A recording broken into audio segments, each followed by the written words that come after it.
여러분 안녕하십니까? 치유와 생존, 도통 문화를 전하는 STB 동방신선학교입니다. 구도의 여정을 걸어온 인류의 시원 역사 속에는 빛꽃 문화가 자리하고 있습니다. 이번 주 일요일인 12월 17일 오후 1시에 올해의 마지막 우주가을 수행문화 빛꽃 축제가 열립니다. 대전 STB 상생방송 공개홀에서 진행되고 즐거운 길놀이 공연부터 다양한 수행 체험담을 만나보실 수 있습니다. 또한 축제의 하이라이트인 설려화 전수 수행과 무극대도 증산도 입문식이 준비되어 있습니다. 뜻깊은 이 자리를 놓치지 마시길 바랍니다. 자세한 안내는 전국 동방신선학교 수행센터나 1577-1691로 전화 주시면 되겠습니다. 그럼 오늘의 성구 말씀으로 동방신선학교 출발합니다. 오늘의 성구 도전 2편 19장 말씀입니다. 후처는 사람과 신명이 하나가 되는 세상이니라. The later heaven will be a world in which humans and spirits become one. 주요 어휘입니다. 후천, later heaven, later heaven, later heaven. 한 줄씩 보겠습니다. 후처는 the later heaven, 사람과 신명이 하나가 되는 세상이니라. will be a world in which humans and spirits become one. 추지기는 신야라는 상제님의 말씀처럼 우주 가을의 기운은 신입니다. 후천에는 인간과 신명이 하나가 된 신인 합일의 세상이 되는데요. 그 세상은 진정한 빛의 인간들이 살아가는 빛의 문명 시대입니다.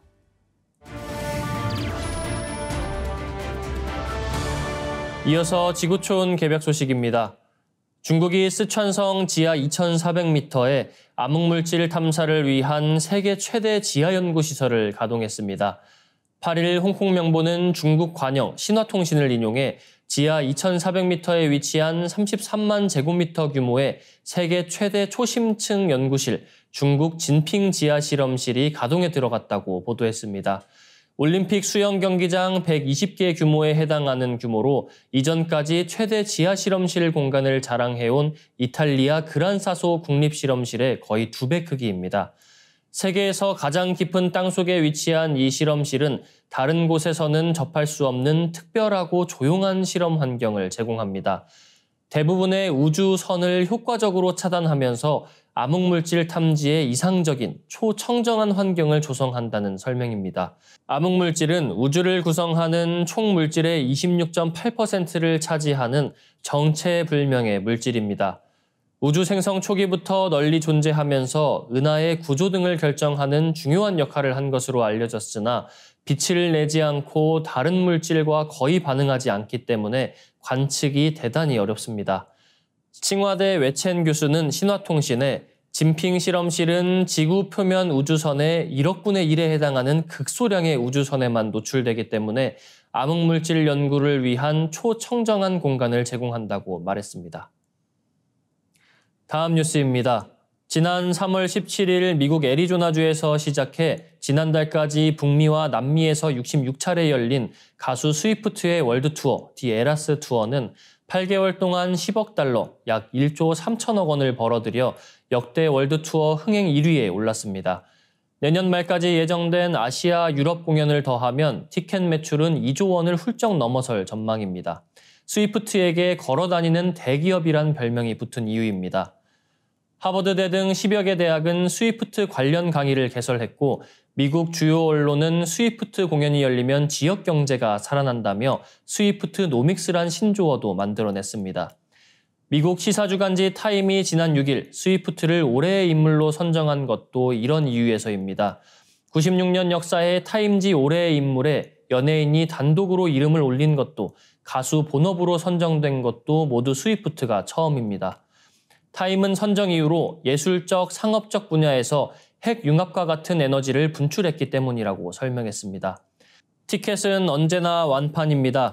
빗발치는 추가 공연 요청에 미국에서만 17회를 더했습니다. 워싱턴 포스트 등에 따르면 스위프트 공연의 매출은 한 번에 1,400만 달러, 약 183억 원에 달했습니다.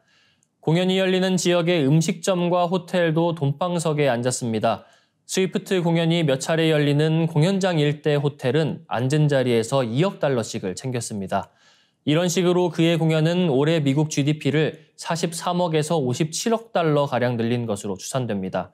스위프트는 똘똘한 문화 콘텐츠 하나를 잘 키우면 10기업 안 부럽다는 걸 보여주는 대표 사례로 평가받습니다. 러시아 모스크바 시내가 온통 눈으로 뒤덮였습니다. 쓸고 치운 자리에는 거센 눈보라가 이어집니다. 3일과 4일 이틀간 적설량은 36cm로 보통 12월의 4배가 넘습니다. 중부 유럽에도 폭설이 내렸습니다. 특히 독일 뮌헨은 성인 무릎이 잠길 정도로 45cm가량이 쌓였습니다. 12월 적설량으론 역대 최고치입니다. 뮌헨 공항은 겨우 운항을 재개했지만 오늘도 10편 중 1편꼴로 결항이 나고 있습니다. 영국 북부 그리즈데일도 큰 눈이 내려 2,500가구의 전기가 끊겼습니다. 한편 남반구 아프리카 동부엔 때 아닌 홍수가 덮쳤습니다. 탄자니아에서 주말 새 50명 가까이 숨졌고 케냐에서만 지난달 말 120명, 소말리아에서도 100여 명이 사망했습니다. 이는 100년에 한 번 내리는 빈도의 갑작스러운 폭우입니다. 이는 인도양의 서쪽은 달아오르고 동쪽은 차가운 이른바 쌍극자 현상의 영향인데 뜨거운 바다가 아프리카로 수증기를 공급해 폭우로 이어진 것입니다. 태평양이 뜨거워지는 엘니뇨 현상도 올해 강력하게 발생하면서 영향을 준 것으로 분석됩니다. 기후변화 속에 미처 경험하지 못했던 12월이 지구 곳곳에서 시작되고 있습니다. 이어지는 순서 상생라이프입니다. 송영대 교육위원님과 함께 상제님의 조화 권능 세계에 대해 알아보겠습니다.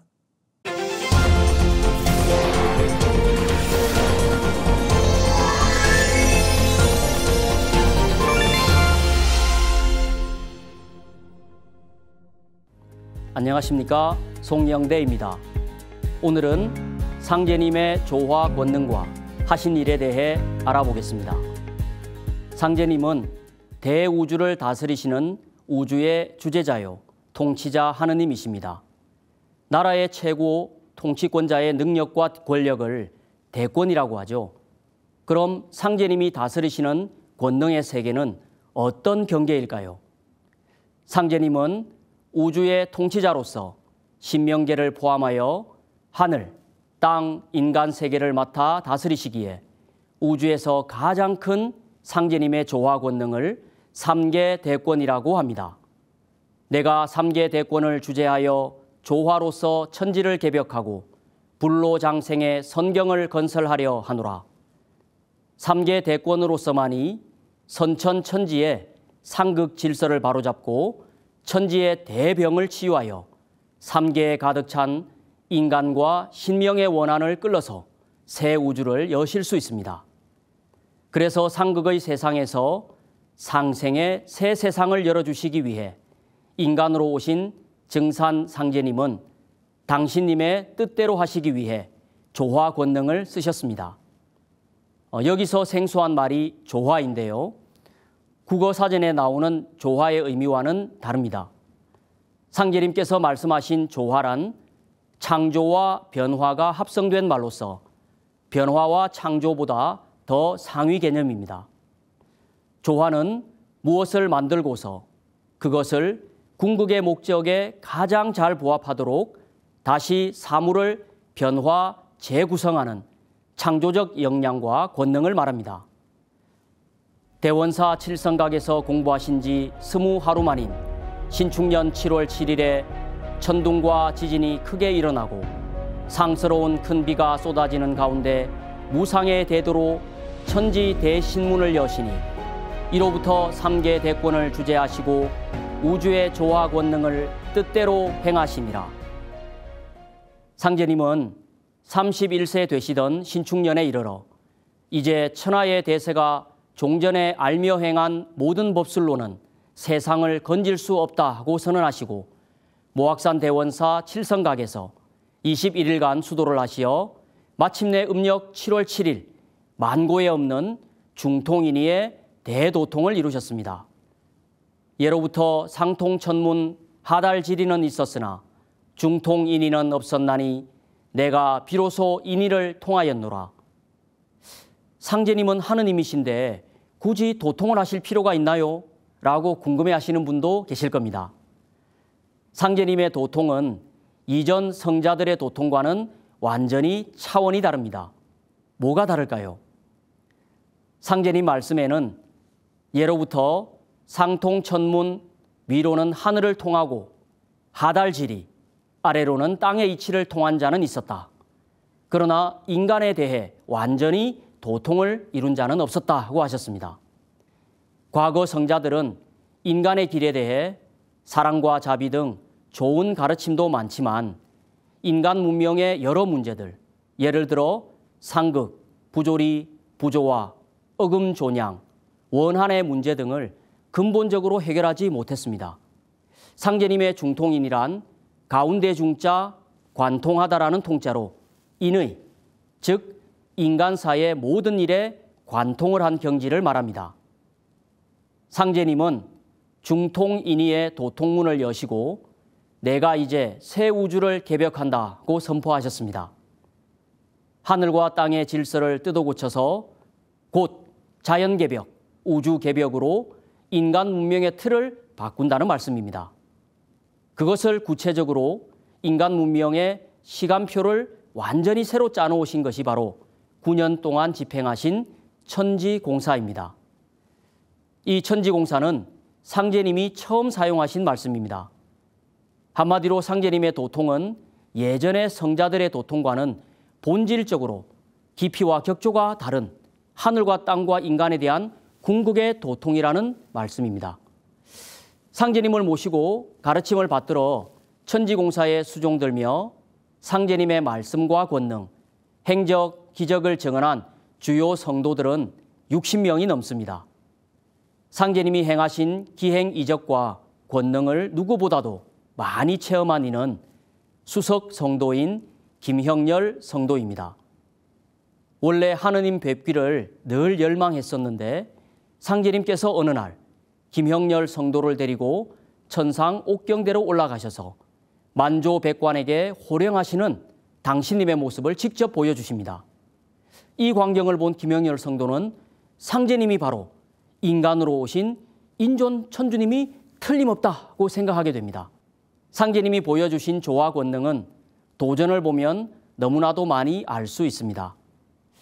한 번은 상제님께서 구리골에 계실 때 성도들에게 이제는 판이 크고 일이 복잡하여 가는 해와 달을 멈추게 하는 권능이 아니면 능히 바로잡을 수 없느니라고 말씀하셨습니다. 마침 이때 아침 해가 제비산 봉우리에 솟아오르고 있었습니다. 상제님께서 해를 향하여 손으로 3번 누르시며 가지 마라 하시고 담뱃대에 담배를 3번 갈아 천천히 빨아들이시자 문득 해가 멈추어 더 이상 솟아오르지 못하였습니다. 한참 후에 상제님께서 세론이 소동할까 염려되니 오래 하지는 못하리라 하시고 담뱃대를 뜨시며 가라 하고 명하시자 해가 문득 몇 길을 솟아올랐습니다. 이 광경을 지켜보던 한 성도가 크게 놀라며 해가 상제님의 명을 받고 멈추다가 그 명을 기다려서 가니 어찌된 영문입니까? 하고 여쭈자 상제님께서는 이를 보고 너희들의 신심을 돈독히 하라. 해와 달이 나의 명에 의하여 운행하느니라 라고 말씀하셨습니다. 이것을 두 눈으로 직접 본 당시의 상제님 성도들은 얼마나 놀라웠을까요? 정말 눈으로 이 광경을 지켜본다면 충격 그 자체일 겁니다. 가는 해를 멈추신 권능 외에도 당시 천영으로 불리던 문둥병자를 깨끗이 낫게 하시어 새 사람으로 만들어주신 일, 죽은 자를 살려주신 일 등 도전을 보면 상제님의 무수한 조화 권능을 확인할 수 있습니다. 이렇듯 상제님은 헤아릴 수 없는 무궁한 조화 권능을 쓰시며 인간의 생사화복을 주관하시는 분입니다. 우주의 주재자이신 상제님의 신권과 도권은 천지인 3계, 그 어디에도 미치지 않는 바가 없습니다. 그럼 상제님은 구체적으로 3계 대권의 조화 권능으로 무슨 일을 하셨을까요? 이것은 상제님이 지상에 강세하신 가장 큰 목적이라 할 수 있습니다. 상제님께서는 내가 혼란키 짝이 없는 말대의 천지를 뜯어 고쳐 새 세상을 열고 비겁에 빠진 인간과 신명을 널리 건져 각기 안정을 누리게 하리니 이것이 곧 천지개벽이라.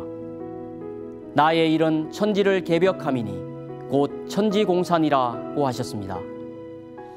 상제님은 선천상극의 낡은 우주 속에 갇힌 인간과 신명을 널리 건져주시기 위해 하늘과 땅을 뜯어 고치시는 천지공사를 집행하셨습니다. 집을 새롭게 리모델링을 하려고 할 때도 설계도나 전체 구조를 정확히 알고 뜯어 고쳐야만 더 마음에 드는 새로운 집으로 재탄생할 수가 있겠죠. 그렇지 않으면 부실공사가 되고 마는 것입니다. 우주 안의 모든 문제를 정확히 진단하고 바로 잡을 수 있는 조화 권능이 아니고서는 하늘, 땅, 인간 세계의 근원적인 문제를 해결할 수가 없습니다. 상제님은 인간의 모든 문제의 근본 원인인 하늘과 땅이 병들었다고 진단하시고 이 우주를 새롭게 리모델링하는 우주적 대공사를 보셨습니다. 그것을 천지공사라고 합니다. 천하가 모두 병이 들어있느니라. 상제님이 3개 우주를 어떻게 새롭게 뜯어 고치셨는지는 천지공사 편에서 좀 더 자세히 알아보겠습니다. 감사합니다.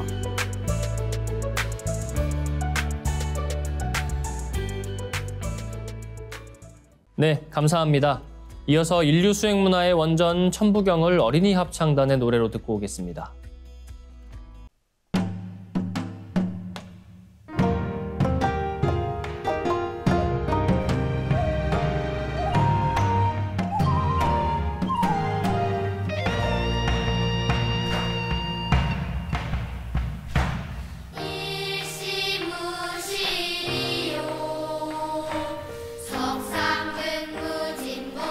석상근무진본인이라 천일일진리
빛과 소리, 그리고 꽃의 영성문화를 즐기는 축제장이자 문화교육 장터인 동방신선학교 K Healing Meditation of Light. 네, 반갑습니다. 김영현입니다. 동방신선학교는 일상의 명상을 넘어 가을개벽 실제 상황을 극복하고 후천 조화 신선 문명을 여는 생존 수행, 생활 수행을 선도합니다. 네, 한국인은 참 우리라는 말을 많이 쓰는데요. 우리 가족, 우리 집, 우리 엄마.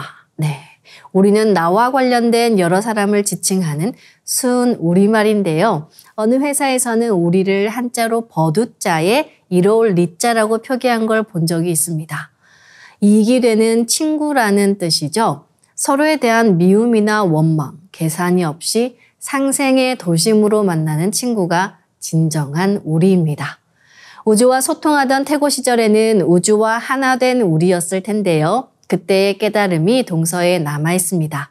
오늘은 원유근 법사님 모시고 지구촌 동서 문명의 빛과 꽃 문화에 대해 알아보는 시간 가지겠습니다. 네, 오늘은 지구촌 동서 문명의 빛과 꽃 문화 두 번째 시간인데요. 인류 문명사에서 진선미의 대명사로 일컬어지는 그 꽃 문화의 역사성과 발원에 대해서 지난 시간에 살펴봤습니다. 천부경과 신선문명의 원류는 바로 이 마구성입니다. 안경전 종사님께서는 마구 할머니가 우주의 모든 빛을 한 송이 꽃에 담아서 내려주신 것이 빛꽃 선료화다라고 말씀을 해주셨는데요. 자, 이 마구성의 빛꽃 선료화 문화는 빛의 나라 환국으로 계승이 되었는데요. 자, 삼성기에서는 오환건국. 자, 인간은 빛의 인간이 되어서 광명한 나라를 세우기 위해서 산다라고 하였는데 이 우주 광명과 하나 된 사람들이 세운 최초의 나라가 바로 환국입니다. 이 환국의 빛과 하나 된 대신선 제왕 안파견 환희는 자신의 어머니인 마고성의 15세 황으로부터 우주의 모든 빛의 조화를 남은 마고 삼신 할머니의 빛꽃을 전수를 받았습니다. 자, 이후에 환국의 종통을 이은 환웅의 배달, 단군의 조선을 비롯한 대한의 1만 년 국통을 이어온 빛꽃을 받은 대신선 제왕들은 한국의 고유경전인 천부경과 삼일신고로 나라를 건국하고 역사를 경영해 왔습니다. 자, 이제 이런 인류 문명사적인 그런 의미에서 이 한 송이 빛꽃은 광명인간, 홍익인간의 표상이고 우주 광명문화의 정통성을 의미한다라고 볼 수가 있습니다. 안경전 종사님께서 환국 배달 단군 조선 때 옛사람들은 언제 어디서나 틈만 있으면은 내 몸을 빛으로 채웠다. 그 상징이 꽃을 꽂는 것이다. 그런데 환국 배달 조선의 대선맥이 끊어진 이후에 인류는 머리에 꽃을 꽂는 풍습이 생겨났다라고 하셨는데요. 자, 이 홍익인간의 빛꽃 문화가 전 세계 동서문명에 꽉 들어차 있는데 오늘은 그 내용을 자세하게 살펴보겠습니다. 자, 먼저 중국과 이제 도교, 불교의 꽃 문화를 살펴보겠습니다. 동방의 주인이 되고 싶었던 중국은 중화, 화하 이거를 자처를 하면서 한족을 화인이라고 불렀습니다. 여기서 화는 빛나다와 꽃이라는 두 가지 의미가 있는데 이것을 직역하면 빛꽃입니다. 자, 그들은 광명의 나라 환국으로부터 이 빛꽃을 전수받은 문명의 종주국인 배달국과 단군조선을 지우고 자신들을 천지의 중심에서 빛나는 조화꽃이라고 이제 부르면서 동방문명의 주인으로 행세를 해왔습니다. 하지만 실제로 중국 대륙에서 발굴되고 있는 고대 문화를 살펴보면은 동방 배달의 원형 문화를 그대로 본받아서 간직하고 있다는 것을 알 수가 있습니다. 생명의 비밀을 간직한 동방 배달의 삼신과 칠성 그리고 팔수로 상징되는 신선 문화와 광명꽃, 조화꽃이 고대 한국의 문화 가경인 그 중국의 동북 지역뿐만이 아니라 소수민족들의 문화권에서도 발견되고 있는데요. 자, 그중 묘족의 전통 문화인 군무는 환국과 배달의 빛꽃 문화와 제천 문화의 원형을 강하게 보여줍니다. 자, 그들이 치우천왕을 조상신으로 모시면서 삼신 빛꽃 화관을 쓴 채 태양꽃을 중심으로 해서 강강술례를 하는 전통을 이어오고 있습니다. 자, 그 속에 태양의 광명 사상을 비롯한 환국의 꽃 문화와 삼신 사상이 모두 어우러져 있습니다. 환국 말기에는 커바란 환웅천왕이 신시 배달을 건국을 할 때 반고 역시 7세 지위리 환인 천재의 명을 받아서 중국 삼이산 남림동굴에서 임금으로 즉위를 했습니다. 자, 그를 따르는 족속으로 유묘가 있는데 유묘를 묘족인 묘족의 조상인 삼묘족으로 보는 견해가 있습니다. 또 삼하천의 사기를 보면은 윤림금이 치우천왕을 모시는 삼묘족을 강제로 삼위산으로 이주시켰다는 그 기록이 나옵니다. 자, 그 때문인지 삼위산이 자리 잡은 이 돈왕에는 도교와 불교를 아우르는 동방대안의 1만 년 신교의 원형 문화가 생생히 남아 있습니다. 자, 이 돈왕에는 1,000여 개의 그 석굴이 이렇게 있는데요. 환국 배달 조선의 신교의 삼신칠성 문화와 함께 천지인을 상징하는 원방각, 이 신선꽃이 그려진 벽화가 가득합니다. 천장의 중심에는 생명의 신비를 품은 팔수 문양의 연꽃, 이제 빛꽃이 이렇게 있고, 또 신선이 꽃을 들고서 하늘을 날면서 꽃을 뿌리는 벽화에서 도교의 빛꽃 문화를 찾아볼 수가 있습니다. 자, 그리고 대표적인 도교 경전인 도장경에서는 이 우주는 도기, 즉 빛으로 가득 차 있고 성령이 밝게 빛나는 곳에 꽃이 있다라고 했습니다. 자, 이 도가의 신선 문화를 전하는 태을금화 종지에서는 황금꽃은 곧 빛을 말하는데 온몸이 순수한 양기운으로 조화되면은 금화가 터져 나온다라고 했고, 광명인간, 빛의 인간, 신선이 되었을 때 비로소 빛꽃을 받을 수 있음을 이야기하고 있습니다. 자, 다음에는 불교의 빛꽃 문화를 살펴보면요. 자, 불교에서 연꽃은 빛의 꽃이라고 해서 모든 존재의 근원을 상징하고 또 부활과 재상, 불멸을 상징합니다. 불교의 화엄경은 일즉일체, 온 우주는 연꽃이 태어나 광명이 사방을 비추는 연화장색이다라고 했고, 자, 그리고 묘법 연화경으로 불리는 법화경 역시 우주를 한 송이 꽃이라고 했는데, 이것을 통해서 짐작할 수 있는 것은 불교의 세계관도 마구삼신 할머니께서 전수하신 빛꽃 문화와 상통하고 있다는 것을 알 수가 있습니다. 다음은 일본의 꽃 문화에 대해서 알아보겠습니다. 일본은 동방신교의 영향을 직접적으로 받은 나라 가운데 하나인데요. 고사기와 일본서기에 따르면 일본 역사는 조화삼신과 신세 7대로 이제 시작이 되는데, 이 조화삼신과 신세 7대는 6,000년 전 동북아에서 태동한 시원 문화인 신교의 삼신과 칠성 사상에서 기원을 합니다. 자, 일본의 신사에는 신교의 광명 사상과 꽃 문화가 그대로 살아 있습니다. 에도 막부를 연 도쿠가와 이에야스가 묻혀 있는 니코 동조궁은 태양빛이 동쪽에서부터 비춘다는 곳으로 도쿠가와 가문을 상징하는 꽃이 신사의 전각과 돌이 곳곳에 새겨져 있습니다. 도쿠가의 묘가 있는 곳으로 들어가면은 3단으로 쌓은 팔각 철제 부도탑이 세워져 있는데, 이것은 삼신문화의 삼수와 또 영원불멸의 신선문화를 상징하는 팔수 문화를 반영한 것입니다. 자, 일본 신사에서는 지금까지 맞쓰리를 행할 때 이제 신녀들이 머리에 꽃을 꽂는 춤을 춥니다. 일본 전통 연극인 노예 하고로모라는 공연에 등장하는 신녀의 의상에서도 찬란한 빛꽃을 볼 수가 있고요. 자, 이외에도 일본 불교에서 가장 신성한 장소인 고야산이나 또 죽어서라도 신선이 되리라는 마음을 담은 듯한 오키나와의 빛꽃이 그려진 납구람 등에서 이러한 천상의 빛꽃을 찾아볼 수가 있습니다. 자, 그렇다면 일본은 언제부터 배달과 단군조선의 신교 문화가 전해졌을까요? 자, 그 비밀을 일본의 최고 산인 후지산의 산신 고노하나 사쿠야 히메에서 찾을 수가 있습니다.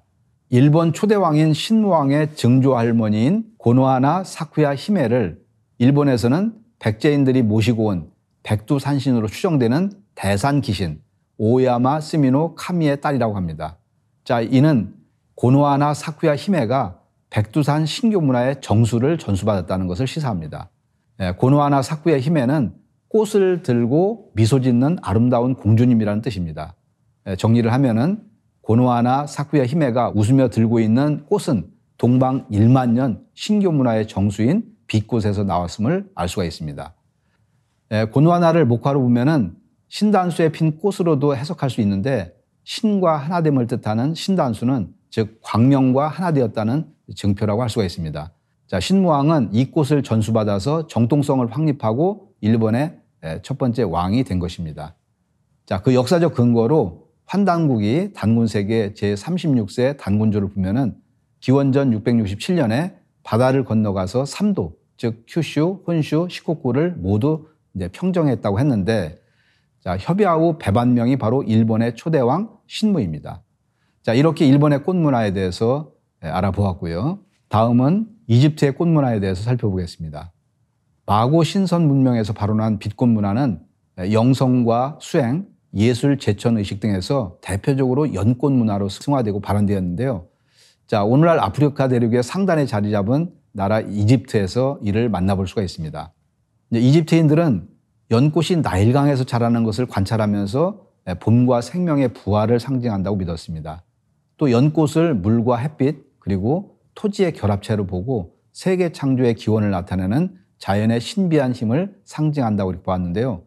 자, 무엇보다도 연꽃은 빛의 꽃, 지성의 불꽃, 그리고 창조, 다산, 재생, 불사, 왕권을 상징을 합니다. 자, 연꽃은 상 이집트를 나타내는 표지이고 그리고 하 이집트를 나타내는 것은 파피루스인데요. 자, 이 연꽃과 파피루스를 함께 그리면은 두 이집트의 합의를 나타낸다고 합니다. 자, 이러한 사실은 이집트의 신화에서도 엿볼 수 있는데요. 태양의 아들 호루스는 이시스의 아들로 연꽃에서 태어납니다. 또한 슈네퍼 파피루스를 보면은 오시리스는 저승세계의 정화수 옆에 놓인 대자 위에 앉아 있습니다. 자, 이 정화수에서 연꽃이 피어나고 연꽃 화관 위에서 호루스의 젊은 네 아들이 태어나고 있습니다. 자, 동생 세트에서 죽음을 당한 위대한 신 오시리스 앞에는 그를 부활하게 한 날개 달린 호루스의 눈이 있는데요. 자, 여기에서 연꽃은 생명의 부활과 새로운 시작을 나타내는 중요한 상징물인 것이죠. 자, 이집트 문화에서 꽃과 관련된 가장 신비로운 신은 지평선의 호루스라고 알려진 라 하라크테입니다. 자, 많은 문화권에서 태양은 모든 생명체에 힘을 제공한다고 믿어졌는데요. 자, 이 힘을 프라나 또는 그 기라고 하는데 이집트의 신관이나 왕족들도 기를 생성하는 수행을 했습니다. 꽃봉오리 모양의 태양광선, 즉 기가 라 하라크테의 머리에 씌워진 백광에서 쏟아져 나오는데 여사제가 제단에 제물을 올리고 생명의 힘을 얻기 위한 예식을 올리는 모습에서 마고성 율국과 환국의 우주광명 문화의 자취를 느낄 수가 있습니다. 이집트 사자에서에는 푸른 수련에서 태어나 나의 콧구멍으로 들어간 네페르트렘처럼 일어나 매일 수평선 위에 떠오를 것이다 라고 나와 있습니다. 사자에서의 기록에 따르면 네페르템은 연꽃을 뜻하는데 그는 향기의 주인, 그 다음에 라신의 콧구멍을 지키는 자로서 알려져 있습니다. 자, 네페르템을 호흡과 동일시하고 있습니다. 자, 이집트인들은 호흡을 기능적, 형이상학적 차원에서 생명과 같이 취급을 하는데요. 자, 고대 이집트에서처럼 연꽃은 힌두교나 불교의 전통에서도 고대로부터 에너지가 축적되고 몸 전체로 배분되어서 생명을 이루는 차크라로 재현되었습니다.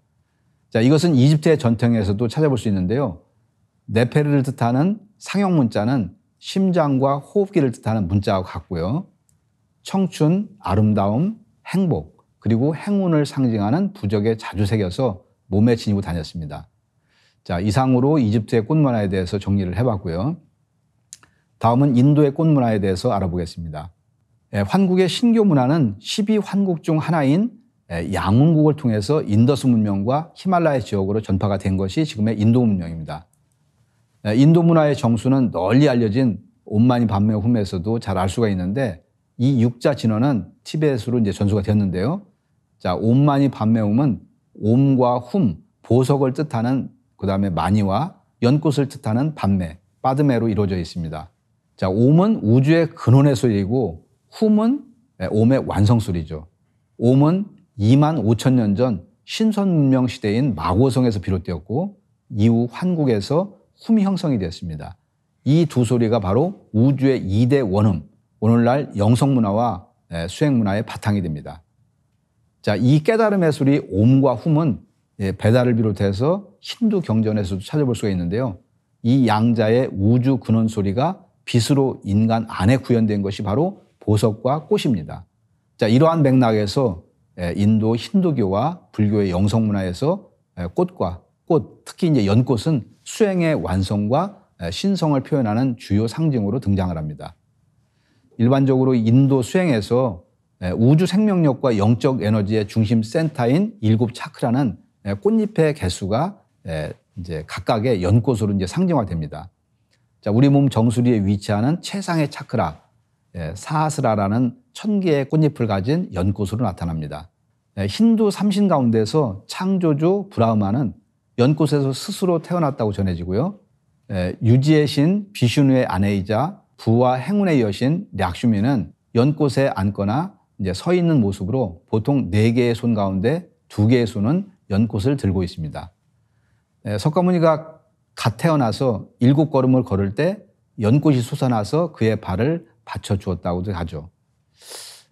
오불정 삼매 다라니경을 보면은 석가모니가 대광취주라는 주문을 전했는데 거기에 보면은 큰 광명을 내어서 삼천 대천세계를 가득 채웠으며 그 광명이 변해서 큰 보련화를 이루었다는 내용이 나옵니다. 그리고 티베트의 불교를 전수한 밀교의 대스승 파드마 삼바바는 그 이름이 연꽃에서 태어난 자를 뜻합니다. 인도의 망냥신 키르티 무카는 이러한 동방 마구선과 그 다음에 환국의 신교문화 그리고 인도 영성문화 사이의 관계를 결정적으로 보여주는 단서를 제공해 줍니다. 예를 들어서 일부 고대 그 힌두 사원의 유적지에서 키르티 무카의 입으로부터 여러 개의 그 보석구슬 가닥 그리고 연꽃과 그 입줄기로부터 뿜어져 나오는 모습을 볼 수 있다는 점입니다. 자, 이는 25,000년 전 동방 광명문화 마고 신선 문명에서 조화신으로부터 빛꽃이 전수가 될 때 비로소 인간이 신선의 몸을 성취하는 수행이 시작됨을 암시를 하고요. 궁극적으로는 동방 한국에 전수된 한류 문화의 원형인 우주 빛꽃을 지향하는 것이라고 이렇게 해석할 수가 있습니다. 자, 그렇지만 지금은 우주 인류 원형 문화의 뿌리를 전부 잃어버려서 인간 정신이 어두워졌습니다. 가을 우주의 질서가 열리면서 원시반복하는 이때에 우리는 다시 우주광명 환의 정신을 되찾아야 됩니다. 자, 그렇다면 어떻게 해야 인간이 어둠을 벗고 빛의 인간이 될 수 있을까요? 자, 옛사람들이 그랬던 것처럼 우리가 빛꽃을 전수를 받아서 수행을 해서 내 안에 잠들어 있는 신성을 완전히 깨울 때 우리는 온전히 빛의 인간, 홍의 인간이 될 수가 있습니다. 이제 한류의 근원인 신바람, 풍류를 체험하고 빛의 바람, 그 놀라운 참모습을 불러일으킬 때입니다. 네, 법사님 감사드립니다. 진정한 매직은 대우주의 본성인 무궁한 빛을 채워 빛의 인간이 되는 것이다 라는 말씀이 참 인상적인데요. 인류는 우주 근원에 있던 빛꽃 한 송이를 받는 게 로망이었습니다. 동방신선학교 수행을 하고 계시는 모든 분들은 그 로망을 이루신 참 복된 분들이 아닐까 합니다. 그럼 오늘도 동방신선학교 수행 시작해 보겠습니다. 모두 자리에서 일어나 예를 갖춰 주시기 바랍니다.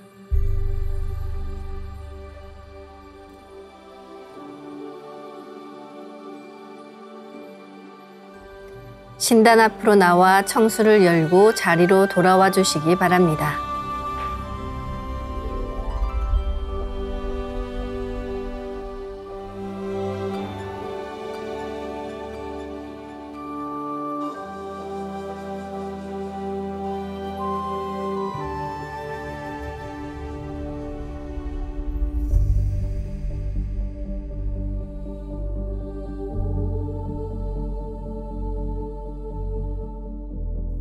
삼신일체 상제님과 태모님, 우주의 조물주 삼신이신 태어령님께 읍배를 올리겠습니다.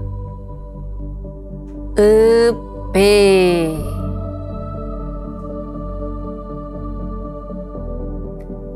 바로 자리에 단정히 앉아주시기 바랍니다.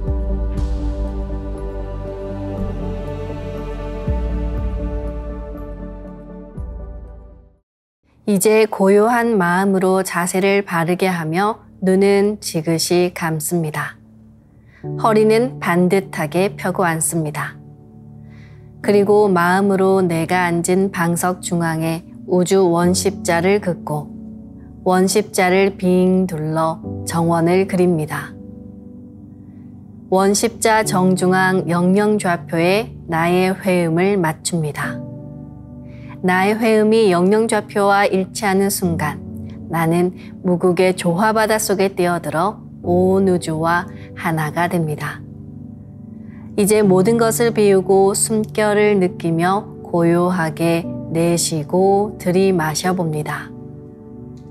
각자의 호흡대로 편하게 3번 호흡합니다.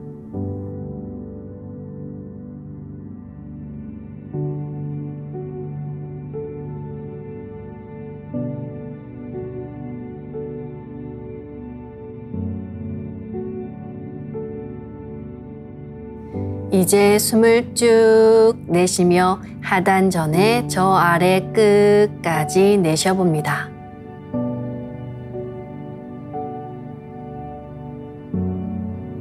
다음에는 숨을 쭉 들이마셔 저 머리 위까지 들이마십니다.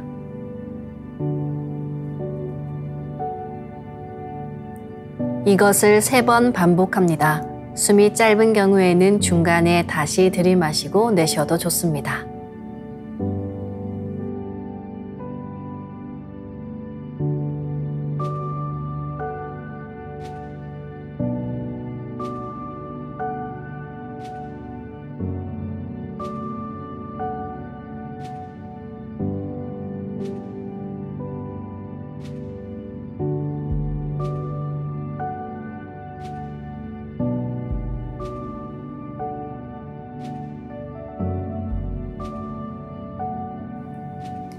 이제 나의 하단전을 개방해 온 우주에 충만한 30망량님의 빛과 생명의 기운을 흠뻑 들이마시고 이 기운을 충맥을 따라 머리 위 100회까지 끌어올립니다. 숨을 내쉴 때는 100회에서 회음까지 충맥을 따라 기운을 쭉 내리며 동시에 스트레스와 피로, 우울, 불안과 원망, 분노 등 모든 어둠을 몸 밖으로 내보낸다고 생각합니다. 숨을 들이마실 때는 단순히 공기, 산소를 마시는 게 아니라 삼신조화의 빛을 힘껏 끌어당겨 온몸에 가득 채운다는 생각을 하며 5분간 호흡해 보겠습니다.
마구 할머니께서는 우주를 낳아준 빛의 자궁의 그 생명의 빛을 한 글자 옴에 담아주셨습니다.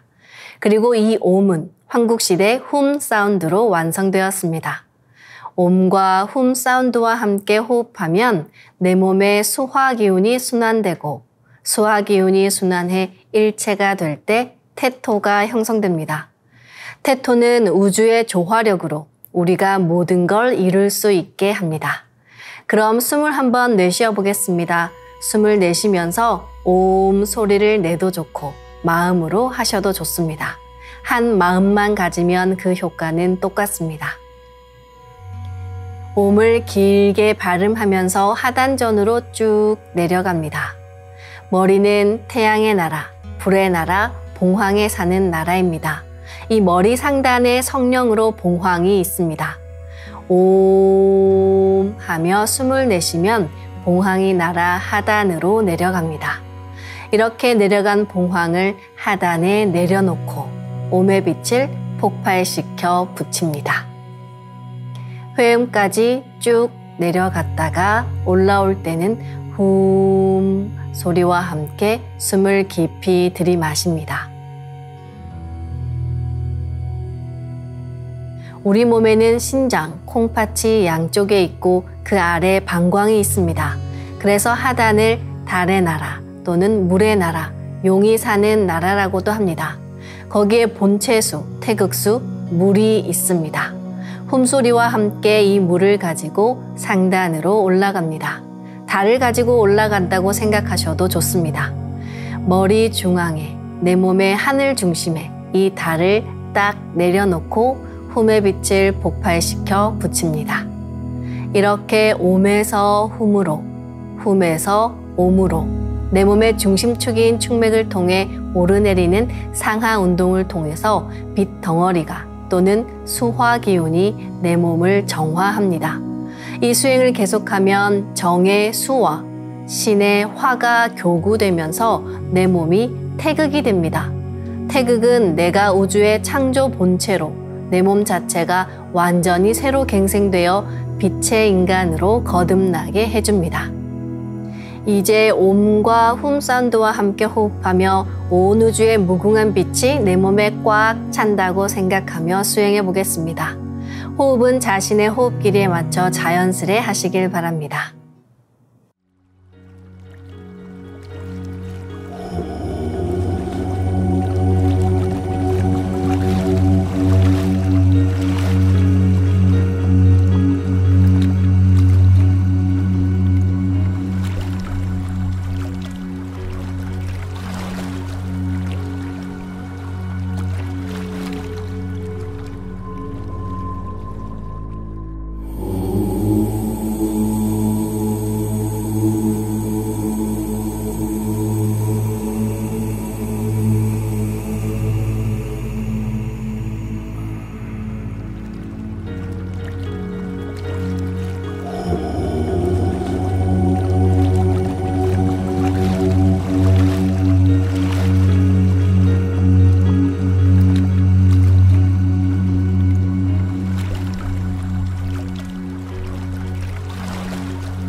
이제 상제님과 태어령님의 빛의 유전자를 내 몸에 가득 채우는 수행을 하겠습니다. 나의 손목에는 백광의 빛 팔찌처럼 상제님 빛의 유전자와 태어령님 빛의 유전자가 있습니다. 상제님과 태어령님의 조화 광채, 빛의 유전자를 생각으로 DNA 나선 형태처럼 꼬아 하나로 만듭니다. 백광의 조화 광채, 빛의 유전자를 이제 온몸에 가득 채웁니다. 온몸에 가득 찬 빛의 유전자가 나의 손상된 유전자를 고치고 젊어지는 유전자, 건강한 유전자가 활성화된다는 생각으로 수행합니다. 빛의 유전자가 내 몸에 가득 차면 첫 번째 온몸에서 빛이 반짝반짝 납니다. 두 번째, 반짝이는 빛의 유전자들이 합쳐져 부분 작은 빛 폭발이 일어납니다. 세 번째, 작은 빛 폭발들이 합쳐져 온몸에 큰 빛 폭발이 일어납니다. 상제님과 태어령님 두 분의 빛의 유전자가 반짝반짝 빛 폭발을 할 때 무궁한 율려조화를 일으킵니다. 빛이 반짝이면 반짝일수록 빛 폭발이 크면 클수록 빛의 유전자가 활성화됩니다. 빛 폭발을 강하게 시키며 도공수행을 하겠습니다. 기천주 조하정 영세불망만사지 지기금지 원의대강 시천주 조하정 영세불망만사지 지기금지 원의대강 시천주 조하정 영세불망만사지 지기금지 원의대강 시천주 조하정 영세불망만사지 지기금지 원의대강 시천주 조하정 영세불망만사지 지기금지 원의대강 시천주 조하정 영세불망만사지 지기금지 원의대강 시천주 조하정 영세불망만사지 지기금지 원의대강 시천주 조하정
훔치 태울 천상원고 훔니 죄야 노래 훔니 앞니 사파 훔치 태울 천상원고 훔니 죄야 노래 훔니 앞니 사파 훔치 태울 천상원고 훔니 죄야 노래 훔니 앞니 사파 훔치 태울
이제 빛의 유전자와 함께 내 몸의 기의 통로를 뚫는 정화 수행을 하겠습니다. 백회에서 회음까지 수직으로 서 있는 축맥은 우주의 기운을 직통으로 내려받는 중심 파이프라인, 우리의 생명 중추 맥입니다. 우리의 의지나 건강, 생명이 축맥을 통해서 대우주와 소통되며 강해집니다. 역동적으로 주문을 힘차게 읽으며 축맥을 뚫고 나서 내 몸의 앞뒤 중심 라인을 따라 흐르고 있는 임동맥도 뚫어 정화하겠습니다. 그런 빛의 유전자로 광선 여의봉을 만들어 보겠습니다.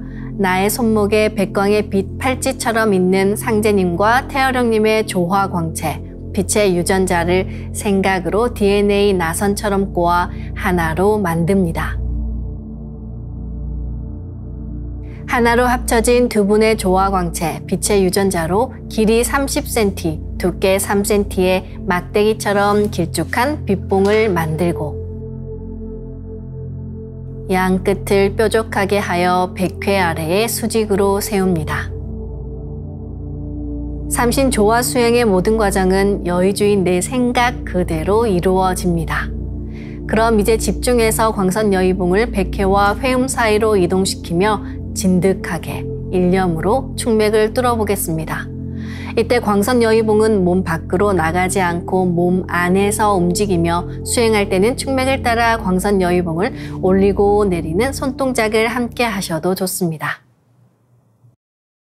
기천주 조하정 영세 불망만사지 지기금지 원의대강 시천주 조하정 영세 불망만사지 지기금지 원의대강 시천주 조하정 영세 불망만사지 지기금지 원의대강 시천주 조하정 영세 불망만사지 지기금지 원의대강 시천주 조하정 영세 불망만사지 지기금지 원의대강 시천주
다음은 광선여의봉으로 임동맥을 뚫겠습니다. 그럼 광선여의봉을 생각으로 회음 쪽으로 옮깁니다. 임동맥을 뚫을 때는 호흡의 결에 맞춰서 뚫는 게 좋습니다. 회음에서 동맥을 따라 들숨으로 광선여의봉을 올리고 인맥을 따라 날숨으로 내리며 임동맥을 정화하겠습니다. 동맥을 따라 올릴 때는 의지를 가지고 쭉 힘차게 올려주시기 바랍니다. 도공 동작은 축맥을 뚫을 때와 같습니다. 지움치 태울 천사문구 움니죄야 노래 움니암니사파 지움치 태울 천사문구 움니죄야 노래 움니암니사파 지움치 태울 천사문구 움니죄야 노래 움니암니사파 지움치 태울 천사문구 움니죄야 노래 움니암니사파 지움치 태울 천사문구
지금부터는 율려조와의 두 주문, 시천주조와 태율주를 정성껏 송주해 나의 하단전을 강화하고 상단을 정화하는 수행을 하겠습니다.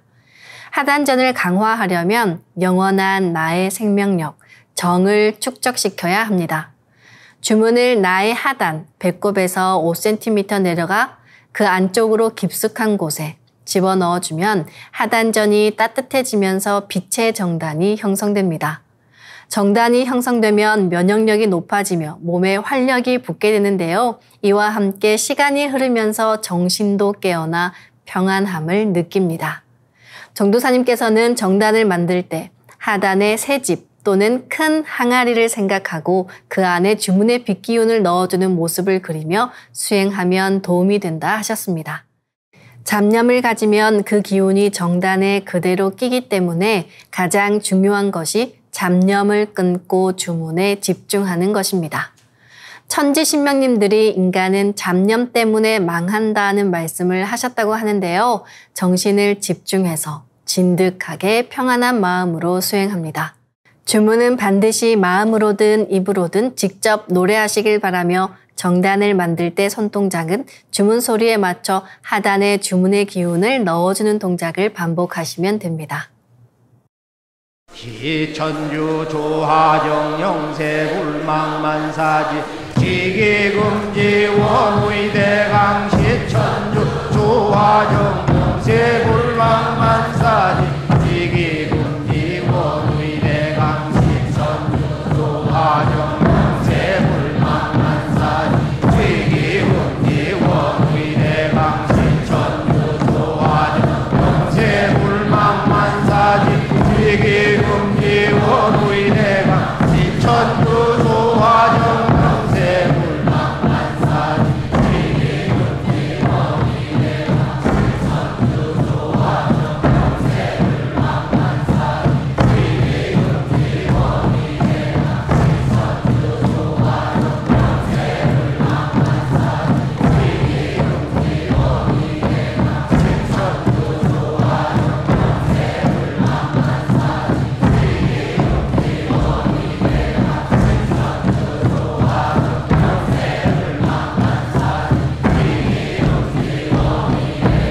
지기금지 원의대강 시천주 조하정 영세 불망만사지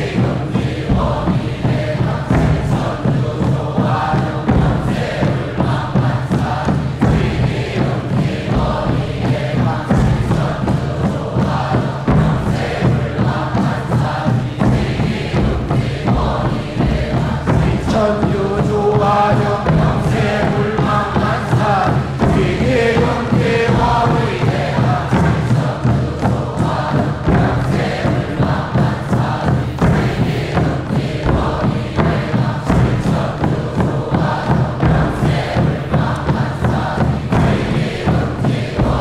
원의대강 시천주 조하정 영세 불망만사지 지기금지 원의대강 시천주 조하정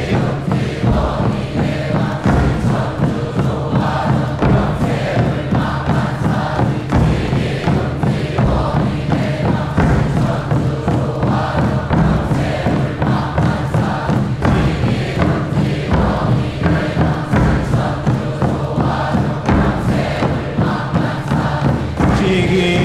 지기금지 원의대강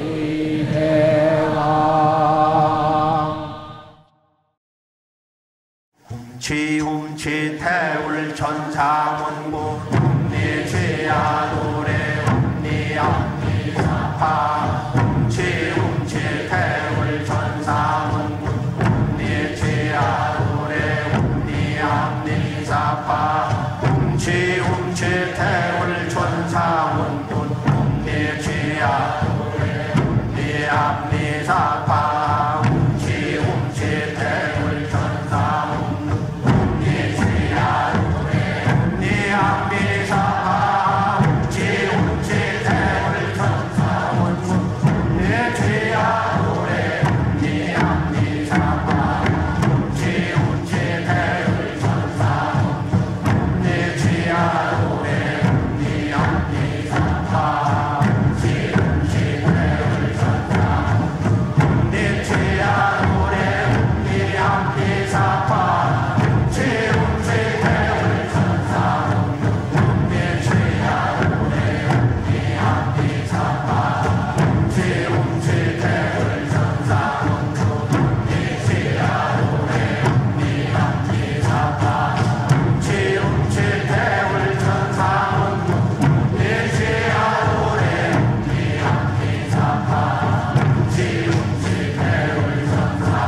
이제 빛의 유전자와 선료화로 자가치유 수행을 하겠습니다.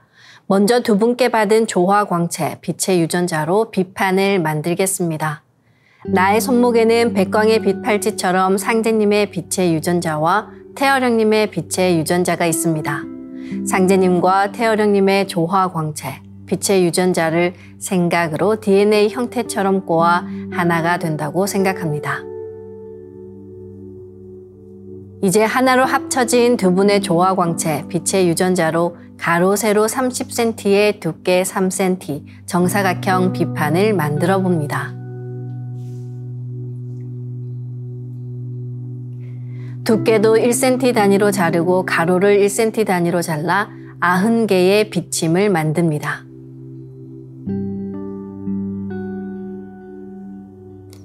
아픈 곳이 있으시다면 그곳에 먼저 비침을 꽂고 수행하시길 바랍니다. 비침은 한 개씩 넣어도 되고 여러 개를 한 번에 꽂아도 좋습니다. 네, 오늘은 심장에 집중해서 비침을 꽂아보겠습니다. 먼저 좌심실과 좌심방에 비침 15개씩 생각으로 한 번에 꽂아 넣습니다.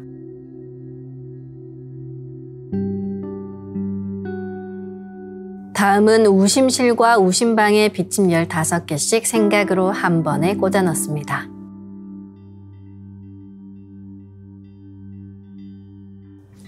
심장의 내 판막에도 비침 30개를 골고루 꽂아줍니다.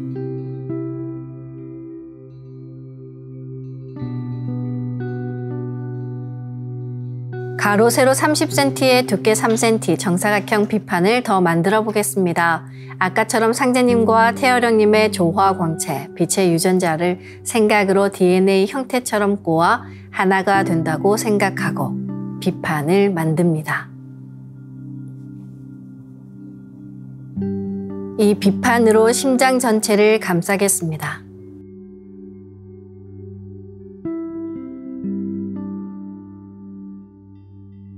다음은 우주율녀의 조화꽃, 선료화를 심겠습니다.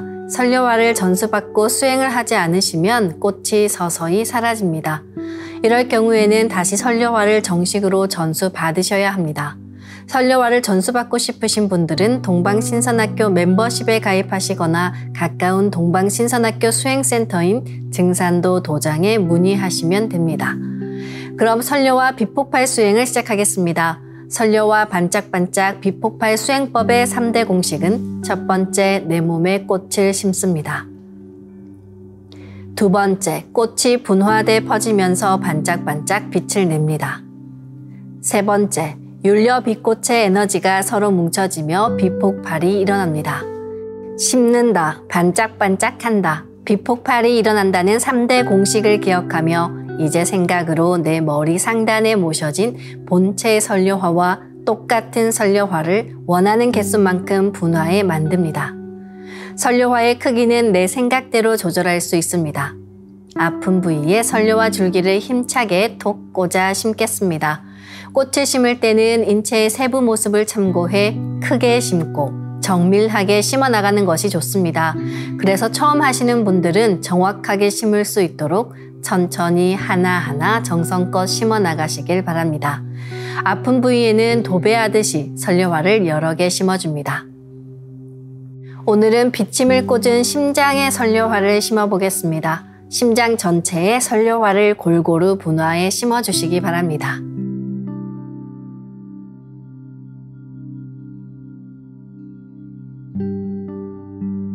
선료화를 내 몸 곳곳에 심으면 순식간에 크고 작은 선료화가 생겨 60조 개의 세포 단위를 넘어 양자 세계까지 수평과 수직으로 수억 수조 송이의 꽃이 퍼져나가며 가득 찹니다. 반짝이는 수많은 선료와 빛꽃들의 에너지가 뭉쳐지면 핵융합하듯 불꽃 폭죽이 터지듯이 빛폭발을 합니다.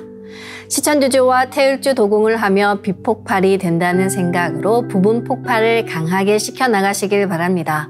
부분 폭발을 계속해 에너지가 뭉쳐지면 전체 폭발이 일어납니다.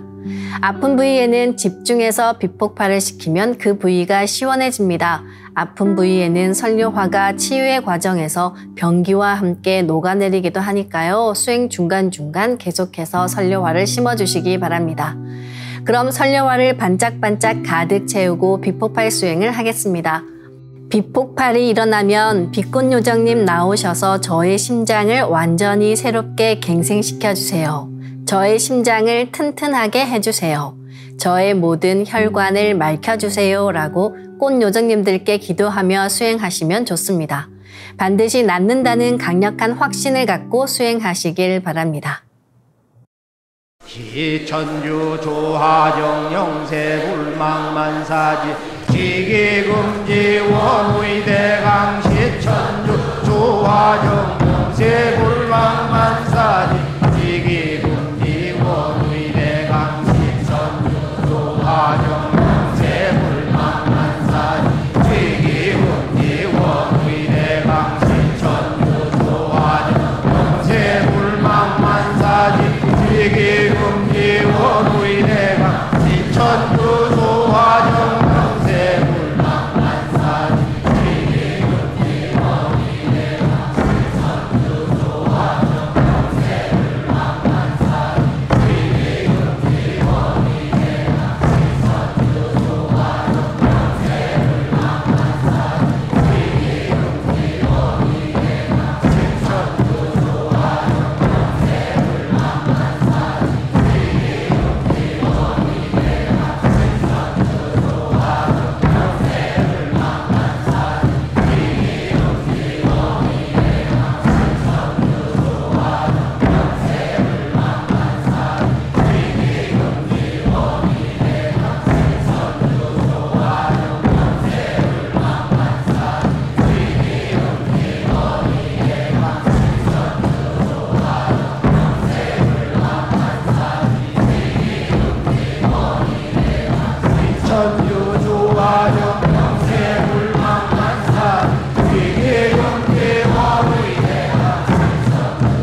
흠지 원우이 대왕 흠치 태울 천상원군 흠리지야 흠리함리사파 흠치 태울 천상원 흠리지야 도래 흠리함리사파 흠치 태울 천상원 흠리지야 도래 흠리함리사파 흠치 태울 천상원 흠리지야 도래 흠리함리사파 흠치 태울 천상원 흠리지야 도래 흠리함리사파 흠치 태울 천상원 흠리지야 도래 흠리함리사파 흠치 태울 천상원 흠리지야 도래 흠리함리사파 흠치 태울 천상원 흠리지야 도래 흠리함리사파 흠치 태울 천상원 흠리지야 도래 흠리함리사파 흠치 태울 천상원 흠리지야 도래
합리사파 웅치 태울 천사 웅치야 노래 웅치 합리사파 웅치 태울 천사 웅치야 노래 웅치 합리사파 웅치 태울 천사 웅치야 노래 웅치 합리사파 웅치 태울 천사 웅치야 노래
설교와 비폭발 수행은 최소 30분 이상 하시길 바라며 병증이 심한 분은 더 길게 하시면 좋습니다. 간절히 기도하며 수행하면 그 기도에 대한 감흥으로 설교화의 자가 치유력도 훨씬 높아집니다. 이로써 오늘 수행을 마치겠습니다. 모두 자리에서 일어나 예를 갖추어 주시기 바랍니다.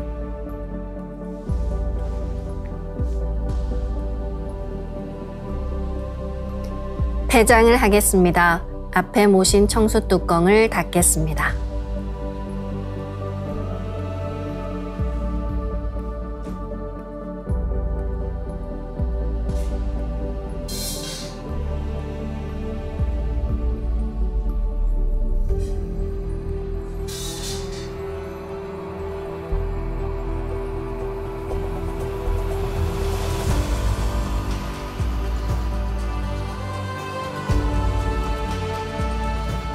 읍배를 올리겠습니다. 읍배.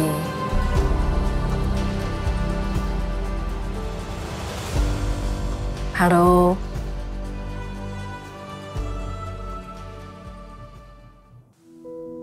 우리가 전생과 이생에서 집착하여 경험한 모든 기억의 종자들은 무의식 속에 저장됩니다.